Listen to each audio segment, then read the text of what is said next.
Saint Joseph English medium school Vijaypur digital learning में आप सभी बच्चों का स्वागत करती हूँ। पाठ 3 मूर्ख विद्वान, लेसन नंबर 3 मूर्ख विद्वान। मूर्ख विद्वान मीन्स फुलिश स्कॉलर। बच्चों, ये जो आपका लेसन है जिसका नाम मूर्ख विद्वान है, ये 4 भाइयों पर है कि 4 भाई अपनी पढ़ाई करने के लिए, अपनी स्टडी करने के लिए घर से बाहर निकलते हैं और वो कौन सी स्टडी करके आते हैं इसके बारे में बताया गया है। तो आप सभी बच्चे इस लेसन को ध्यान से सुनेंगे। बीजापुर गांव में परमानंद नाम के सज्जन रहते थे। उनके 4 बेटे थे जिनका नाम घनश्याम, मेघश्याम, दीपश्याम और राधेश्याम था। चारों भाई बहुत होशियार थे। बीजापुर में परमानंद मीन्स जो 4 भाई हैं उनके फादर का नाम क्या था? परमानंद। सज्जन मीन्स गुड पर्सन थे। और उनके कितने बेटे थे? 4। उनके कितने सन थे? 4 सन थे। और उनके क्या नाम थे? फर्स्ट सन का क्या नाम था उनके? घनश्याम। सेकंड सन का मेघश्याम। थर्ड सन का दीपश्याम। फोर्थ सन का राधेश्याम। अब फिर से फर्स्ट का क्या नाम था? घनश्याम। सेकंड का मेघश्याम। थर्ड का दीपश्याम और फोर्थ का राधेश्याम। चारों भाई बहुत क्या थे? होशियार मीन बहुत इंटेलिजेंट थे। देखो, जो बीजापुर गांव था उसमें जो है वो लोग रहते थे। और उनके फादर का क्या नाम था? परमानंद। और घनश्याम उनका बड़ा भाई।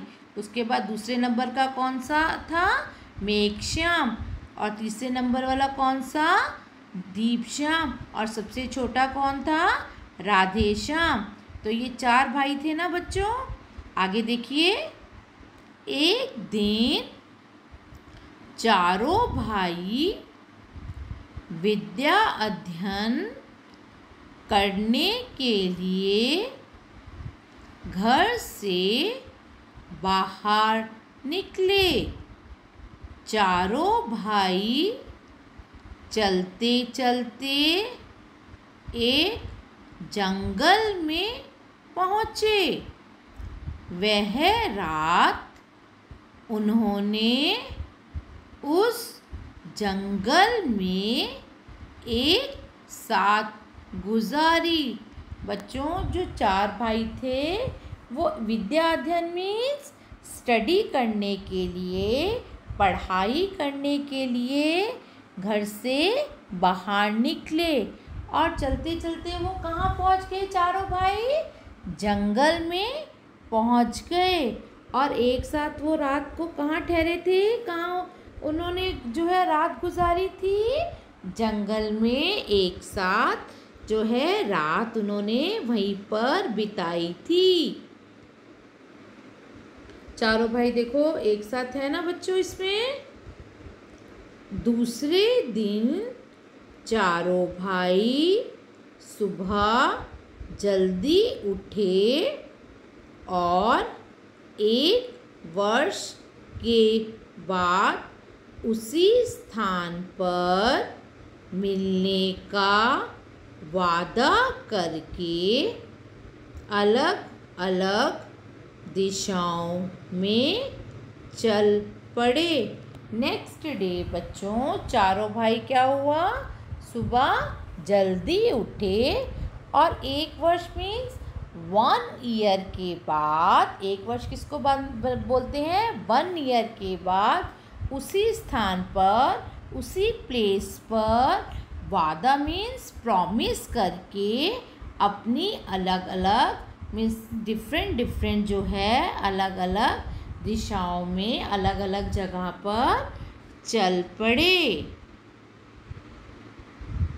एक वर्ष पूरा होने के बाद जंगल में उसी स्थान पर वे चारों भाई मिले। जब बच्चों उन्होंने नेक्स्ट डे जब वह निकल रहे थे तो उन्होंने प्रॉमिस किया था ना कि 1 ईयर के बाद हम उसी स्थान पर मिलेंगे। जब 1 वर्ष 1 मीन्स 1 ईयर पूरा हो गया तो चारों भाई जहाँ से अलग अलग दिशाओं में स्टडी के लिए निकले थे उसी स्थान पर देखो वो चारों भाई मिले ना आपस में। चारों भाइयों ने भिन्न भिन्न विषयों का ज्ञान प्राप्त किया था। वे आपस में बातें करते करते घर वापस जा रहे थे। इतने में रास्ते में उन्होंने एक जगह मरे हुए शेर की हड्डियों का बच्चों जब चारों भाई भिन्न भिन्न मीन्स अलग अलग डिफरेंट विषयों में जो है सब्जेक्ट्स का ज्ञान प्राप्त किया था, नॉलेज ली थी उन्होंने। तो उसकी बातें करते करते जब वो अपने घर वापस जा रहे थे तो उन्होंने रास्ते में क्या देखा कि एक मरे हुए शेर की हड्डियां जो हैं उसका क्या देखा, कंकाल देखा। कंकाल मीन्स हड्डियों का जो ढांचा होता है जो उसको क्या बोलते हैं, स्केलेटन।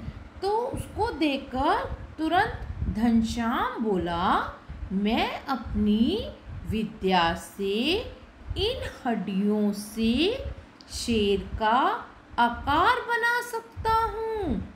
राधे श्याम के मना करने के बावजूद भी उन हड्डियों से उसने शेर का आकार बना दिया। जब उसने हड्डियों का जब ढांचा देखा, हड्डियों का कंकाल देखा, तो उसको देखकर जो पहला भाई था उसका जो घनश्याम था वो क्या बोलता है, मैं अपनी विद्या जो उसने स्टडी सीखी थी, उसने जो पढ़ाई करी थी, मैं उससे जो है शेर का पूरा आकार बना सकता हूँ, उसको पूरा उसका रूप दे सकता हूँ। तो उसको किसने मना करा, राधे श्याम ने मना करा कि ऐसा मत करो। फिर भी वो उसकी बात को नहीं माना और उसने उसको शेर का आकार मीन्स उसको शेर की जो है उसको शेप दे दी। उसकी हड्डियों से उसका शेर का पूरा आकार मीन्स उसका शेप दे दी, उसका आकार बना दिया। आगे देखिए, मेघश्याम तो कंकाल पर चमड़ी लगाने का अभ्यास करके आया था। वह बोला इसमें कौन सी बड़ी बात है, मैं इसके ऊपर अपनी सीखी हुई विद्या से चमड़ी लगा सकता हूँ। यह सुनते ही राधे श्याम ने उसे भी बहुत बच्चों जो दूसरा भाई था अब वो क्या बोलता है, घनश्याम ने तो क्या करा, शेर का आकार बना दिया, जो शेर की जो पूरी उसको शेप दे दी। और दूसरा जो मेघश्याम था अब वो क्या कह रहा था, मैं तो जो है क्या करके आया हूँ, क्या सीख के आया हूँ, चमड़ी लगाना। चमड़ी मीन्स जो है स्किन लगाना, मैं शेर के ऊपर उसकी स्किन लगा सकता हूँ। तो फिर इसमें कौन सी बड़ी बात है, मैं तो इसके ऊपर उस अपनी सीखी हुई विद्या से इस पर चमड़ी लगा सकता हूँ, मीन्स स्किन, इसकी स्किन लगा सकता हूँ। तो उसको फिर किसने मना किया, उसको भी सबसे छोटे भाई जिसका नाम क्या था, राधे श्याम, उसने भी उसको बहुत समझाया लेकिन वह नहीं माना और शेर के आकार पर चमड़ी लगा दी। दीपश्याम बोला, यह तो कुछ भी नहीं, मैं इस मरे हुए शेर में अपनी विद्या से जान फूंक सकता हूँ। अब जो तीसरा भाई था दीपश्याम, वो क्या बोलता है कि मैं तो इस मरे हुए शेर के ऊपर क्या है, अपनी विद्या से जो है इसके अंदर जान डाल सकता हूँ, इसके अंदर जो है इसके अंदर जान डाल के इसको जीवित कर सकता हूँ। तो फिर भी उसको भी किसने मना किया? राधे श्याम ने मना किया। पर वो जो तीनों भाई जो थे उसकी बात को मान रहे थे? नहीं मान रहे थे। पहले राधे श्याम ने घनश्याम और मेघश्याम की बातों का विरोध किया था, फिर भी वे दोनों नहीं माने थे। अब उसने दीपश्याम को भी रोका, मरे हुए शेर में जान फूंकने को साफ मना किया। लेकिन दीपश्याम मानने को तैयार न हुआ। फिर राधे श्याम बोला, मैं तुम सबको बहुत रोका, अब यदि तुम मेरी बात नहीं मानना चाहते हो तो एक काम करो, मुझे पेड़ के ऊपर चढ़ जाने दो। बच्चों, अब उसने जब दीपश्याम को भी जब राधे श्याम ने जो है रोका तो भी क्या हुआ, वो नहीं माना। तो अब क्या है कि फिर उसने बेचारे ने जब अपने तीनों भाइयों को रोका तो वो जो है तीनों भाइयों को रोका तो उसकी बात को नहीं मान रहे थे। तो वो बेचारा क्या बोलता है, मुझे पेड़ के ऊपर चढ़ जाने दो, फिर अपनी विद्या दिखाओ। बच्चों, किसी भी प्रकार का ज्ञान या नॉलेज हमें होती है तो हमें उसे सही जगह और सही समय पर उपयोग करने से क्या मिलता है, फ़ायदा मिलता है। अगर अपनी ज्ञान या नॉलेज को हम गलत समय और गलत जगह पर उपयोग करेंगे तो उससे हमें क्या मिलता है, हमें नुकसान पहुंचता है। और हमें कुछ फ़ायदा होता है, नहीं होता है। तो हमें जो है प्रैक्टिकल जो है नॉलेज होना हमें बहुत ज़रूरी होता है। अब ये जो सबसे छोटा भाई था वो कितना सियाना था, उसने जो है क्या बोला कि हम ये जो अपनी विद्या का यूज़ किस पे कर रहे हैं, शेर पे कर रहे हैं। और शेर क्या है, वो जब जीवित होगा तो क्या होगा, उल्टा वो हमारे को ही अटैक करेगा और हमें ही खा जाएगा। पर उनके भाइयों में ये नॉलेज नहीं थी, तभी तो उसका सबसे छोटा भाई उसकी सभी की बातों को विरोध कर रहा था, नहीं कर रहा था। आगे देखिए, फिर अपनी विद्या का प्रदर्शन करो।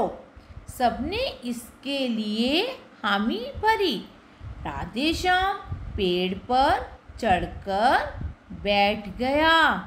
तीसरे भाई ने अपनी विद्या से मंत्र पढ़कर शेर में जान फूंक दी। अब देखो, अब जो तीसरा भाई था उसने भी क्या करा, अपनी विद्या से उसके अंदर तंत्र मंत्र की विद्या से उसके अंदर क्या दिया, उसको ऊपर जान डाल दी। तो जान डाल दी और क्या हुआ, फिर शेर जीवित हो गया। शेर जिंदा होकर तीनों भाइयों को खा गया। पेड़ पर बैठा हुआ राधे श्याम अपने भाइयों के लिए बहुत दुखी हुआ। अपनी विद्या का प्रदर्शन गलत जगह पर करने से राधे श्याम के भाइयों को अपनी जान गंवानी पड़ी। इसलिए मैंने आपको बोला ना बच्चों, हमें अपनी विद्या का प्रदर्शन, हमें अपनी जो प्रदर्शन जो है सही जगह पर ही करना चाहिए। ज्ञान प्राप्त कर लेना ही काफ़ी नहीं होता बच्चों, उसका सही उपयोग करना भी आवश्यक होता है। अन्यथा हमें लाभ के स्थान पर कभी हमें हानि भी हो सकती है। तो इससे हमें क्या शिक्षा मिलती है? कोरा अध्ययन कुछ काम का नहीं होता है। इससे हमें यह शिक्षा मिलती है कि हमें अपनी विद्या का प्रदर्शन सही जगह पर और ज़रूरत आने पर ही करना चाहिए। Stay home and stay safe. Thank you, children.